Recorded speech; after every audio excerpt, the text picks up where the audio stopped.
Hello, my name is Marcelo Busato. I'm from the Applied Linguistics department at the University of Campinas, Brazil. The problem that I'm addressing in this presentation is our relationship with talking machines. We've been used for quite a while now to be interacting with certain devices using natural language interfaces, and they've been useful in some cases, but the idea that you're talking to another intelligent creature in these systems was very feeble. Whereas now what you have is much better systems that we call large language models. They've become more social. There's this tendency now for these agents to be part of our let's say sociability. And I want to approach this problem from a post-humanist perspective, pretty much in the same way that Pennycook has proposed that we think about critical post-humanist applied linguistics. Only my focus is on technology. And I try to dig deeper into the technological aspects of our post-humanness, let's say. So the theoretical foundations of this discussion that I'm bringing today are used for me to develop the idea that non-human cognizers, such as artificial intelligent agents, they might not be conscious, but they have cognition and they have agency. When I say they have agency, I'm not saying they have intentionality, but the point is they are productive.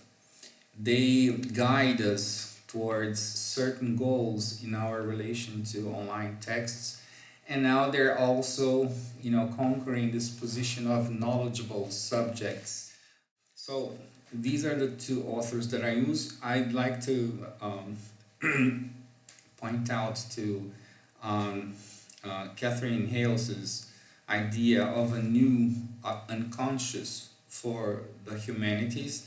She's called her model the cognitive unconscious model, and all that she's doing is she's attributing cognition not only to machines but to animals by defining cognition as basically the ability of any organism or machine to adapt to messages coming from their immediate environment. What's interesting here is that Hales is including in these modes of awareness human consciousness, which is a very special mode of awareness that some enthusiasts claim artificial intelligence might be able to achieve at some point, but that's very questionable. But the thing is, these agents are aware of certain things. We wouldn't say they know the meaning of natural language, but they're aware that when some syntactical pattern is used, they're supposed to use some other in response that would be coherence, right? So that's awareness. All right, these models are huge, they're very expensive, they're very powerful, and they're growing exponentially. The most important thing, they're generative. They're producing, churning out a lot of text every day, everywhere.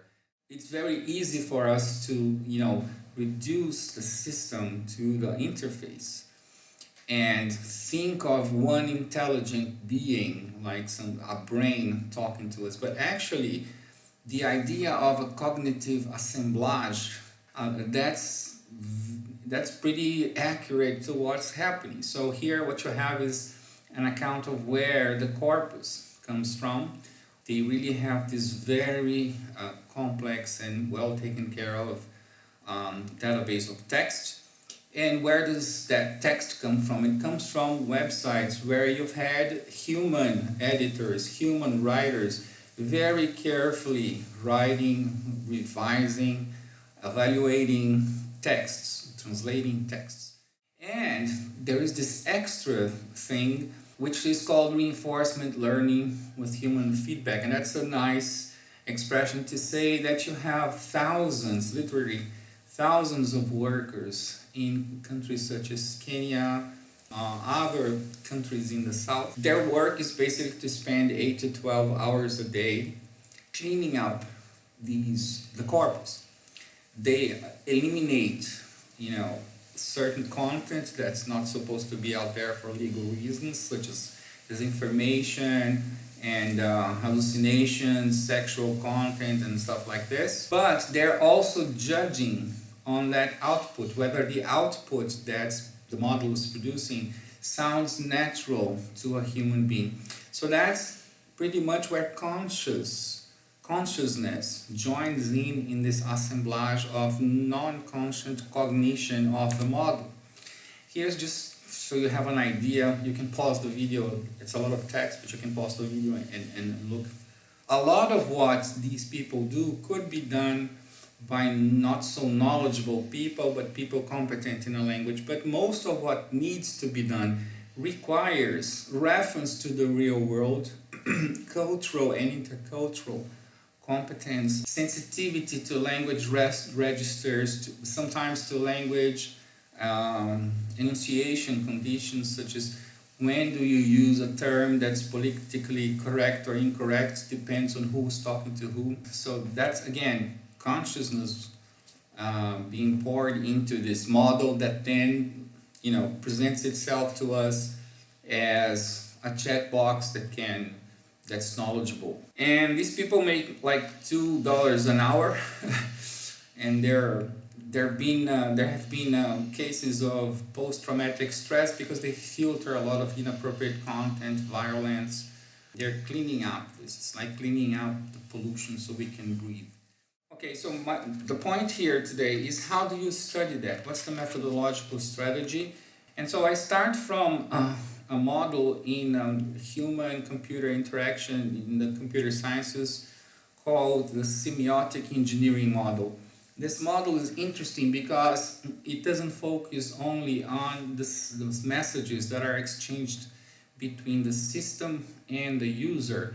But then there is this subliminal message, this metacognitive message that comes with the interface from the designer, and it says in many ways to the user, this is the system I projected for you, it's my interpretation of who you are, what you want or need, and why you need that. And here's an example on the Congress website. The use of different pointers, the hand pointer and the arrow pointer, are one way for the designer to say that the video is about the Congress, and if you want to watch the video, you're supposed to click. Now, my point is, that doesn't really describe our relationship to large language models. And so I'm resorting to post-phenomenology and to the idea that we have different kinds of relationships with machines and with the world. In our relation with technology, our consciousness guides us towards backgrounding parts of the world and foregrounding other parts so that we and the technology can work as one. This comes from Heidegger's distinction between the tool or the technology present at hand, which is basically the technical, the epistemic description of the tool, and the phenomenological tool, let's say the tool ready at hand, or the tool and the human in use in the context of the world and the relationship.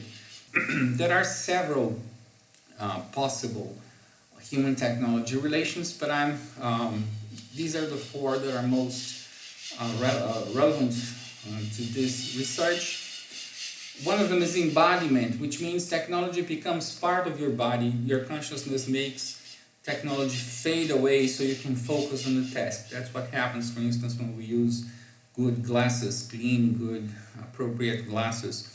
Another one is an interpretation relation, a hermeneutical relation, when the technology shows you the world in ways that you wouldn't be able to see with your embodied natural equipment. So Google Maps is a good example.